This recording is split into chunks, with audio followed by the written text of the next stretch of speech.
endrika sy loko sy manampetra andian'ny fahaefatra. Izy io dia hetsika hanehoana mpanakanto avy amin'ny Atelier des tropiques ny kantony, resaka hosodoko io. Fa nampiavaka ny tamin'ity andiany manaraka ty dia ny fanasana ireo namana akaiky, mpihetra misehatra hosodoko, photo, zavakanto hafa zany dia nasaina koa hiaraka aminay manamasaka nyty andiany fahaefatra ty. Dia maharitra 2 herinandro, 2 herinandro manomboka androany zany ny hetsika. Dia ao anatin'io hetsika io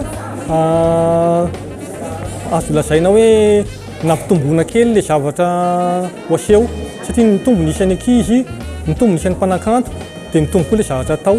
Dia ahitana fanaovana face painting zany rehefa tonga aty ianareo. Maimaimpona aloha ny fidirana mariko tsara, fa ny fahatongavana aty le tolotra mena zany misy hoe fanaovana face painting, iny misy vola aloha. Ny fanjifana ny tableau-ny mpanakanto misy vola aloha.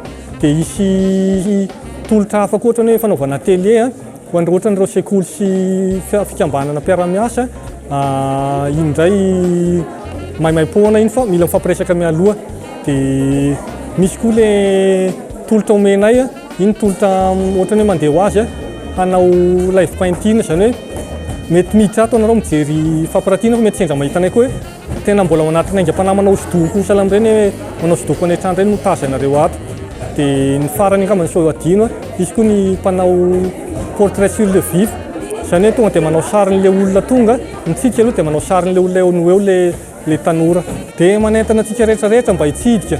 Raha azo atao moa tsy hoe mitsidika fotsiny fa mba hakafy, raha misy ny etomanana dia mba hanjifa koa, satria tohana lehibe ho an'ireto mpanakantsika eto an-tanàna reto ny fanjifanareo, ny sanganasany. Mankasitraka toa.